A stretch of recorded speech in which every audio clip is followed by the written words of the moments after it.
Hello everyone, this is Satpal and you are watching Option Seller. और आज का video है ये बहुत ज़रूरी होने वाला है, आपके बहुत काम का वीडियो ये है, क्योंकि देखिए मार्केट है वो काफ़ी ज़्यादा बुलिश है और इस मार्केट में आप हैज किस तरह से कर सकते हो। जब मार्केट ज़्यादा बुलिश होते हैं तो वहाँ पे हमेशा गुंजाइश होती है प्रॉफिट बुकिंग की।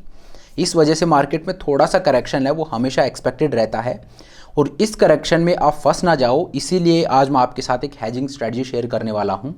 तो इस वीडियो को पूरे फोकस और अटेंशन के साथ आप देखिएगा, क्योंकि एक नई चीज़ आपको सीखने को मिलेगी, कुछ नया मैं आज आपको बताऊंगा। तो इस वीडियो को पूरे फोकस और अटेंशन के साथ आप देखिएगा। इसी के साथ एक और बहुत ज़रूरी अनाउंसमेंट मैं यहाँ पे करना चाहता हूँ। देखिए मार्केट में वॉलेटिलिटी है वो काफ़ी ज़्यादा कम है। हम लोग ऑप्शंस को ट्रेड करते हैं, बेसिकली ऑप्शंस को हम सेल करते हैं। तो ऑप्शन सेलिंग के लिए ये जो विक्स एनवायरनमेंट है ये बिल्कुल फेवरेबल नहीं है। इस विक्स एनवायरनमेंट में सबसे ज़्यादा रिलेवेंट जो स्ट्रेटजी है वो है कैलेंडर स्प्रेड और डायगोनल स्प्रेड। ये दो स्ट्रेटजीज हैं जो आप यहाँ पे ट्रेड कर सकते हो, जो सबसे ज़्यादा प्रॉफिटेबल, सबसे ज़्यादा रिलेवेंट है लो विक्स के लिए। अब देखिए कैलेंडर स्प्रेड है उसके ऊपर मैं ऑलरेडी एक कोर्स डाल चुका हूँ, लेकिन मेरे पास बहुत सारे रिक्वेस्ट आ रही थी कि डायगोनल स्प्रेड्स के ऊपर भी आप कुछ लेकर आइए। तो क्योंकि मार्केट में वॉलेटिलिटी इतनी कम है तो इसी वजह से आई थॉट कि हाँ ये एक सही चीज़ है, एक रिलेवेंट टॉपिक है कि डायगोनल स्प्रेड के ऊपर मैं कुछ लेके आऊँ। तो इसीलिए डायगोनल स्प्रेड्स है इसके ऊपर भी मैं एक कोर्स लेके आ रहा हूँ, लेकिन क्योंकि अभी के मार्केट की ज़रूरत है इस, और आप मुझे फॉलो करते हो, तो इसी वजह से मैं आप सभी को बताना चाहता हूं कि नॉर्मली जो कोर्स का प्राइस होता है ऑलमोस्ट 80% मैंने प्राइजेस स्लैश कर दिए हैं ताकि आप इस चीज़ को अवेल कर पाओ, इस चीज़ का फ़ायदा आप उठा पाओ। क्योंकि अभी का जो मार्केट है उसमें एक ऑप्शन ट्रेडर, स्पेशली एक ऑप्शन सेलर है, उसके लिए बहुत कुछ नहीं है। तो इसी वजह से ये जो कोर्स मैं लेके आ रहा हूँ ये स्पेशल आप सभी लोगों के लिए जो प्राइस है ये मैंने स्पेशल प्राइस रखा है। नॉर्मली जो प्राइस होता है उससे ऑलमोस्ट 80% के प्राइजेज हैं वो मैंने स्लैश कर दिए हैं। तो इसके लिए आप रजिस्टर कर सकते हो। अलोंग विद दैट क्योंकि नया साल आ रहा है और मैं यहाँ तक पहुँचा हूँ, मेरा जो यूट्यूब चैनल है ये आप लोगों की वजह से यहाँ तक पहुँचा है, और मैंने जो ऐप अपनी लॉन्च की है उस पर आप लोगों का बहुत अच्छा रिस्पॉन्स आया है। तो ये मेरी तरफ से आप एक गिफ्ट मानिए कि ये जो कोर्स मैं लेके आ रहा हूँ इसका प्राइस है ये मैंने इतना स्लैश किया है। अलोंग विद दैट अगर आप इसके लिए ऑप्ट करते हो तो मेरी तरफ से आप लोगों को एक गिफ्ट भी मिलेगा। मतलब इस कोर्स के जो भी सब्सक्राइब करते हैं उन सभी को ऑप्शन सेलर की तरफ से एक गिफ्ट आपके पास पहुंच जाएगा। तो ये जो कोर्स है इसके लिए आप रजिस्टर कर सकते हो, नीचे मैंने डिस्क्रिप्शन में इसका लिंक दे दिया है। ये एक अर्ली बर्ड ऑफर है, अभी अगर आप इसके लिए रजिस्टर करते हो तो आपको ये जो प्राइस है ये मिलेगा। यहाँ पे कोई कूपन कोड नहीं लगाना, कुछ नहीं, ये प्राइस है ये आपको वहाँ पे दिख जाएगा। तो इसके लिए आप अभी रजिस्टर कर सकते हो। बाद में इसका जो भी प्राइस होगा वो बाद में सेट होगा। मतलब ये जो प्राइस है ये अर्ली बर्ड ऑफर है, उसके बाद नॉर्मल जो प्राइस होते हैं वो इसका कर दिया जाएगा, बट इसको अभी आप अवेल कर सकते हो। तो नीचे मैंने डिस्क्रिप्शन में लिंक दे दिया है, लिंक पे जाके आप इस कोर्स के लिए रजिस्टर कर सकते हो। तो चलिए अब आज के इस वीडियो को स्टार्ट करते हैं। तो देखिए मार्केट में अभी वॉलेटिलिटी कम है और मैंने जैसा कि आपको बताया था कि इस मार्केट में ऑप्शन सेलिंग करके काम करना बहुत ज़्यादा मुश्किल है। या तो आप ऑप्शन बाइंग या जो वॉलेटिलिटी स्प्रेड है जैसे कैलेंडर या डायगोनल हो गए इनको आप ट्रेड कीजिए, या उसके अलावा एक और चीज़ आप कर सकते हो। मैंने मेरे पिछले वीडियो में क्या दिखाया था, मैंने आपको बताया था कि या तो मैं ऑप्शन बाइंग स्ट्रेटजीज की तरफ जाता हूं, जो कि मैं बहुत ज़्यादा ट्रेड नहीं करता हूं, बट अगर मेरा एक डायरेक्शनल मूव को मैं प्ले करना चाहूँ तो इस विक्स एनवायरनमेंट में ऑप्शन बाइंग करके, जैसे बुल कॉल स्प्रेड हो गया, इस तरह की स्ट्रेटजीज को मैं थोड़ा बहुत ट्रेड कर लेता हूँ। अपार्ट फ्रॉम दैट कैलेंडर और डायगोनल हैं वो तो इस विक्स एनवायरनमेंट के लिए हैं ही। उसके अलावा मैंने आपको क्या बताया था कि मैं अपना थोड़ा बहुत फंड है वो जो इक्विटी है, जो कैश मार्केट है उसमें भी डाल रहा हूँ।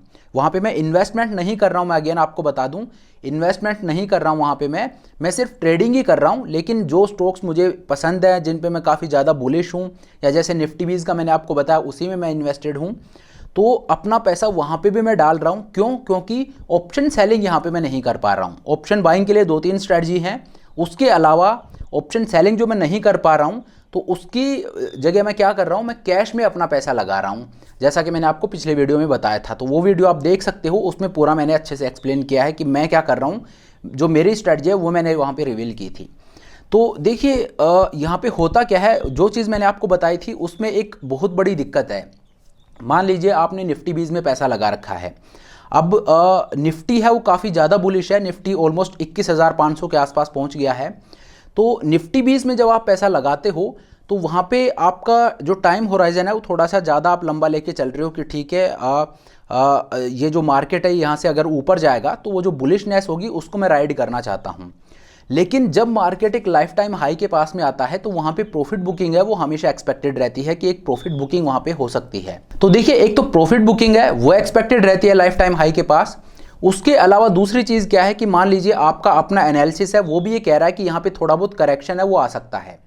तो इस तरह के मार्केट में देखिए, जो आपने इन्वेस्टमेंट कर रखा है, ऐसा तो नहीं है कि आपको लग रहा है निफ्टी कल 200 पॉइंट गिरेगा तो वहाँ पे आप अपने इन्वेस्टमेंट को बाहर निकाल लोगे, क्योंकि इन्वेस्टमेंट का पीरियड है वो आप लंबा लेके चल रहे हो कि मैं उसको 2-3 साल के लिए रखूंगा। तो वहाँ पे जो थोड़े छोटे छोटे जर्क आते हैं, छोटे छोटे करेक्शन आते हैं, वहाँ हर जगह आप अपने इन्वेस्टमेंट को निकालोगे तो नहीं कि आपने मान लीजिए 10 लाख का निफ्टी बीज खरीद रखा है। अब ऐसा नहीं होगा कि आपको लग रहा है कि कल मार्केट गिर सकता है तो आप अपने निफ्टी बीज को निकाल रहे हो, फिर जैसे ही बुलिश होता है आप दोबारा से इन्वेस्ट कर रहे हो। ऐसा नहीं होगा इन्वेस्टमेंट के साथ। ट्रेडिंग में आप ऐसा कर सकते हो। तो देखिए, यहाँ पे आपको करना क्या है, यहाँ पे अब एक हेजिंग स्ट्रेटजी है वो मैं आपको बता रहा हूँ कि आपने जो इन्वेस्टमेंट कर रखा है उसके बाद अगर आपको लगता है कि मार्केट में करेक्शन आ सकता है या मार्केट लाइफ टाइम हाई के पास है, एक प्रॉफिट बुकिंग आ सकती है, या बेसिकली आपका एनालिसिस ये कहता है कि यहाँ पे मार्केट थोड़ा बहुत गिर सकता है, बहुत ज़्यादा नहीं लेकिन थोड़ा बहुत यहाँ पे गिर सकता है ऊपर जाने से पहले, तो वहाँ पे आप अपने इन्वेस्टमेंट को नहीं निकालोगे। एक नॉर्मल जो इन्वेस्टर होता है वो क्या सोचता है कि मैं तो लॉन्ग टर्म के लिए इन्वेस्टेड हूँ तो मैं लगा रहूँगा। छोटे मोटे जो नी जर्क रिएक्शन आते हैं किसी भी न्यूज़ के या किसी भी वजह से, तो उनसे मुझे डरना नहीं है, मैं यहाँ पे इन्वेस्टेड रहूँगा, जो कि एक अच्छी अप्रोच है। लेकिन दूसरी चीज़ ये भी है, जब आपका एनालिसिस आपको ये बता रहा है कि हाँ यहाँ पे मार्केट वो गिर सकता है, निफ्टी यहाँ पे 500 पॉइंट गिर सकती है, तो जब आपका एनालिसिस आपको ये बता रहा है तो क्यों ना आप अपने आपका जो इन्वेस्टमेंट है उस पर जो आपका पोटेंशियल लॉस हो सकता है उसको आप हटा दो। ये आप किस तरह से हटा सकते हो, तो देखिए इसकी स्ट्रेटजी ये है, ये आप स्टॉक्स में भी कर सकते हो। मैं आपको निफ्टी का एग्जांपल लेके बता देता हूँ। जैसे मैंने निफ्टी बीज में पैसा लगा रखा है, तो निफ्टी बीज में मैंने इन्वेस्ट कर दिए पैसे। उसके बाद अब मुझे लग रहा है, मान लीजिए ये मेरा कोई व्यू नहीं है, मैं सिर्फ आपको समझाने के लिए बता रहा हूँ, कभी आप इसको ये समझ के और कल मार्केट को शॉर्ट कर दो।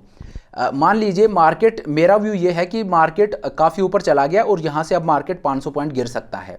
तो यहाँ पे मैं क्या करूँगा, यहाँ पे मैं निफ्टी बीज है जो मेरा इन्वेस्टमेंट है उसको नहीं निकालूंगा, क्योंकि उसका मेरा टाइम पीरियड है वो थोड़ा लंबा है। तो यहाँ पे मैं क्या करूँगा, मैं निफ्टी का फ्यूचर है उसको शॉर्ट कर दूंगा कि निफ्टी का फ्यूचर जहाँ भी ट्रेड करा, निफ्टी बीज है उसमें मैं इन्वेस्टेड हूँ, निफ्टी बीज का जो फ्यूचर है उसको मैं सेल कर दूंगा। तो निफ्टी बीज का फ्यूचर, निफ्टी का जो फ्यूचर है उसको मैं सेल कर दूंगा, क्योंकि निफ्टी बीज है वो इंडेक्स फंड ही है जो निफ्टी पे बेस्ड है। तो इस वजह से मैं क्या करूँगा, मैं निफ्टी का फ्यूचर है उसको शॉर्ट कर दूंगा, और उसके साथ में मैं क्या करूँगा, नीचे जाके और एक पुट ऑप्शन को मैं सेल कर दूंगा। तो फ्यूचर को सेल करके और पुट ऑप्शन को यहाँ पे मैंने सेल कर दिया है। पुट ऑप्शन को लेट से मैंने 150 या 200 रुपये में सेल किया, तो 200 रुपये का प्रीमियम है वो मैंने ले लिया है, और निफ्टी का फ्यूचर है वो मैंने सेल कर दिया है। अब यहाँ पे देखिए, अगर मार्केट गिरता है, मेरा व्यू है वो सही होता है, मार्केट अगर नीचे गिरता है तो मेरे इन्वेस्टमेंट पे मुझे लॉस होगा, लेकिन इन्वेस्टमेंट पे जितना भी मुझे लॉस होगा वो सारा का सारा कौन कवर कर लेगा, जो फ्यूचर मैंने सेल किया है वो।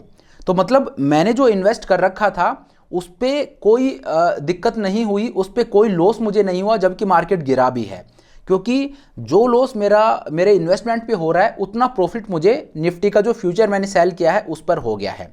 पहली बात ये। दूसरा, जितना मेरा व्यू है कि निफ्टी 500 पॉइंट गिर सकता है, तो 500 पॉइंट नीचे जाके मैंने एक पुट ऑप्शन भी सेल कर रखा है। तो मतलब अगर निफ्टी वहां तक गिरता है 500 पॉइंट तक, तो जो पुट ऑप्शन सेल कर रखा है उसमें भी वो जो प्रीमियम मैंने रिसीव किया वो भी मेरा प्रॉफिट हो रहा है, और जो मैंने फ्यूचर सेल कर रखा वो भी मेरा प्रॉफिट हो रहा है। और दूसरा बेनिफिट यहाँ पे क्या है कि मान लीजिए मेरा व्यू है वो गलत हो जाता है, निफ्टी है वो नीचे नहीं गिरता है, लेकिन ना निफ्टी ऊपर जाता है, निफ्टी जहाँ पे है वहीं पे रह जाता है। तो यहाँ पे बेनिफिट क्या मिल रहा है, देखिए फ्यूचर में किसी तरह की कोई टाइम वैल्यू नहीं होती है। मान लीजिए आपने एक ऑप्शन को बाय किया, आप यहाँ पे एक पुट ऑप्शन को भी बाय कर सकते हो हेज करने के लिए, लेकिन पुट ऑप्शन को बाय करने में दिक्कत क्या है कि पुट ऑप्शन को अगर आप बाय करके रखते हो और मार्केट जहाँ पे है वहीं पे रह जाता है, ना मार्केट ऊपर जाता है ना नीचे जाता है, तो यहाँ पे टाइम वैल्यू है, उस वजह से आपका जितना भी प्रीमियम है सारा मेल्ट हो जाएगा और वो आपका लॉस हो जाएगा। लेकिन फ्यूचर में थीटा डिके नहीं होता है, मार्केट अगर कहीं भी नहीं जा रहा है तो आपका जो लॉस है वो जीरो होगा, आपका प्रॉफिट है वो भी जीरो होगा। लेकिन ऑप्शन को बाय करके अगर आप हेज करते हो, वहां पे मार्केट कहीं भी नहीं जाता है, तो ऐसा नहीं है कि आपका लॉस है वो ज़ीरो होगा, वहाँ पे जो प्रीमियम आपने पे किया वो सारा ज़ीरो हो जाएगा। तो इस वजह से पुट ऑप्शन के थ्रू हैज करना वो एक वो प्रोफेशनल वे नहीं है। वो जो नए ट्रेडर होते हैं वो वहाँ पे उस तरह से हैज करते हैं, लेकिन वहाँ पे सबसे बड़ी दिक्कत यह है कि आपने जो प्रीमियम पे किया है वो सारा ज़ीरो हो जाएगा। तो इस वजह से आप एक फ्यूचर को बाय कीजिए, और जितना आपको लगता है कि निफ्टी यहाँ से 500 पॉइंट गिर सकता है तो 500 पॉइंट नीचे जाके एक पुट ऑप्शन आप सेल कर दीजिए। आपको लगता है निफ्टी 400 पॉइंट गिरेगा तो 400 पॉइंट नीचे जाके आप एक पुट ऑप्शन सेल कर दीजिए। इस तरह से क्या होगा, आपकी जो एक कुशन और आपको मिलता है, जो प्रीमियम आप रिसीव करते हो उतना आपको एक कुशन मिलता है कि हाँ मार्केट अगर कहीं नहीं भी जाता है तो फ्यूचर है उसमें किसी तरह का मुझे लॉस नहीं हो रहा है, और जो पुट ऑप्शन मैंने सेल कर रखा है वो ऑन द कॉन्ट्रेरी मेरा प्रॉफिट ही है। ठीक है, और मार्केट अगर यहाँ से ऊपर जाता है तो फ्यूचर है उसमें आपको लॉस हो सकता है। देखिए 3 सिनेरियो हो सकते हैं कि आपको लग रहा था कि मार्केट यहाँ से गिर सकता है, तो एक तो मार्केट गिर सकता है, आपका व्यू सही हो सकता है। दूसरा आपका व्यू गलत हो सकता है कि मार्केट यहाँ से ऊपर भी जा सकता है। और तीसरा मार्केट ना ऊपर गया ना नीचे आया, तो मार्केट गिर सकता है, वहाँ पे आपको डरने की ज़रूरत नहीं है क्योंकि आपने फ्यूचर को शॉर्ट कर दिया है। वहाँ पे आपको प्रॉफिट हो, जितना आपको इन्वेस्टमेंट पे लॉस होगा उतना आपको जो फ्यूचर सेल कर रखा है उस पर प्रॉफिट हो जाएगा। दूसरा सिनेरियो क्या है कि मार्केट ना ऊपर गया ना नीचे गया, ये सिनेरियो ये भी आपके लिए प्रॉफिटेबल है कि आपको इन्वेस्टमेंट पे भी लॉस नहीं हुआ, फ्यूचर है उसमें थीटा डीके होता नहीं है तो उसमें भी आपको किसी तरह का कोई लॉस नहीं हुआ। और तीसरा जो आपने ऑप्शन यहाँ पे सेल कर रखा था उसका जो थीटा डीके वो आपके फेवर में वर्क करेगा, वो जो क्रेडिट आपने रिसीव किया था वो आपका प्रॉफिट हो जाएगा। ठीक है, इसके बाद आता है तीसरा सिनेरियो कि मार्केट यहाँ से अगर ऊपर चला जाता है तो क्या होगा। तो देखिए मार्केट अगर ऊपर चला जाता है तो जो फ्यूचर आपने सेल कर रखा है उसमें आपको लॉस होगा, लेकिन आप देखिए आपने ऑलरेडी निफ्टी 20 को बाई कर रखा है, जो अंडरलाइंग है उसको आपने बाई कर रखा है, तो जितना लॉस आपको फ्यूचर में होगा उतना प्रॉफिट आपको इन्वेस्टमेंट पे हो जाएगा, और उसके अलावा जो आपने पुट ऑप्शन सेल कर रखा था वो आपका प्रॉफिट हो जाएगा।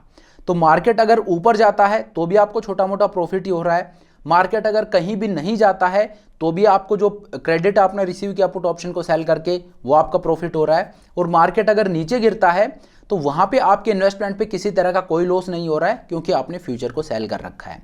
तो इस तरह से आप हैज कर सकते हो।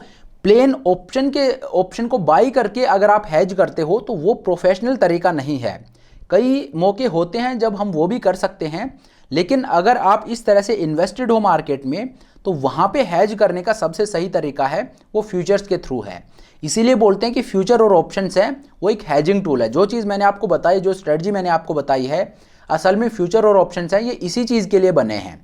देखिए फ्यूचर और ऑप्शंस हैं ये एक हैजिंग टूल है, हमने इसको एक ट्रेडिंग टूल बनाया है, अदरवाइज ये ट्रेडिंग पर्पज से नहीं बने हैं, ये हैजिंग पर्पज से बने हैं, और सही इस्तेमाल इनका यही है जो मैं आपको बता रहा हूँ। तो इस तरह से आप हैज कर सकते हो, ये एक हैजिंग स्ट्रेटजी है कि, और ये मैंने आपको सिर्फ निफ्टी का एग्जांपल लेके बताया है, ये आप स्टॉक्स में भी कर सकते हो। बस उसकी एक शर्त है कि उस स्टॉक्स जो वो स्टॉक है उसके फ्यूचर एंड ऑप्शंस होने चाहिए, उस सेगमेंट में वो स्टॉक हो। आप मान लीजिए कोई भी स्टॉक है, लेट से आप रिलायंस को ट्रेड करते हो तो रिलायंस में भी आप ये कर सकते हो कि रिलायंस आपने बाई कर रखा है, काफ़ी ऊपर जा रहा है रिलायंस, और अब आपको लगता है यहाँ से रिलायंस में एक 5-10% की करेक्शन आ सकती है, तो वहाँ पे आप क्या करोगे, आप अपने इन्वेस्टमेंट को नहीं निकालोगे, इन्वेस्टेड जो आप हो वो वैसे ही रहो, आप एक रिलायंस के फ्यूचर को शॉर्ट कर दीजिए और नीचे का एक पुट ऑप्शन सेल कर दीजिए। जहाँ का आपको लगता है कि मार्केट यहाँ तक गिर सकता है वहाँ का एक फ्यूचर ऑप्शन एक पुट ऑप्शन को आप सेल कर दीजिए। ठीक है, तो इस तरह से आमतौर पे मैं आपको ये बताता हूँ कि आप निफ्टी या बैंक निफ्टी में ट्रेड कीजिए, लेकिन ये जो हैजिंग स्ट्रेटजी मैं आपको बता रहा हूँ ये आप निफ्टी में, बैंक निफ्टी में, या बेसिकली आप जो स्टॉक स्पेसिफिक हैं वहाँ पे भी आप इसको ट्रेड कर सकते हो, किसी भी स्टॉक में भी आप इसको ट्रेड कर सकते हो। तो मार्केट काफ़ी ज़्यादा बुलिश है, इस वजह से ये जो स्ट्रेटजी है ये मैं आपको बता रहा हूँ, क्योंकि यहाँ पे एक प्रॉफिट बुकिंग है वो छोटी मोटी हम एक्सपेक्ट कर सकते हैं। बाकी मैं मार्केट पे अभी भी बुलिश हूँ, मार्केट यहाँ से काफ़ी ऊपर जा सकते हैं, क्योंकि मैंने रिसेंटली एक वीडियो डाला था कि ये जो बुल रन है ये हिस्ट्री का सबसे बड़ा बुल रन है। तो यहाँ पे मार्केट पे शॉर्ट रहना सबसे बड़ी आपकी गलती हो सकती है, तो मार्केट पे शॉर्ट आप मत रहिएगा, लेकिन हाँ बीच में जो प्रॉफिट बुकिंग आ सकती है उसका भी आप ध्यान रखिए। आपको ऐसे नहीं होना कि बुलिश मार्केट है तो वो बिल्कुल स्ट्रेट लाइन जाएगा, बिल्कुल नहीं। मार्केट का नेचर ऐसा है कि वो स्ट्रेट लाइन में ऊपर नहीं जा सकता, वो ऊपर जाने से पहले नीचे ज़रूर आएगा, और वो जो ऊपर जाने से पहले नीचे जो आता है वहाँ पे आपको इस स्ट्रेटजी को यूज़ करना है। तो ये वो स्ट्रेटजी है जो मैंने आपको बताई है, मार्केट काफ़ी बुलिश है तो यहाँ पे ये काम कर सकती है। तो चलिए अब यही चीज़ थी जो मैं आपको बताना चाहता था।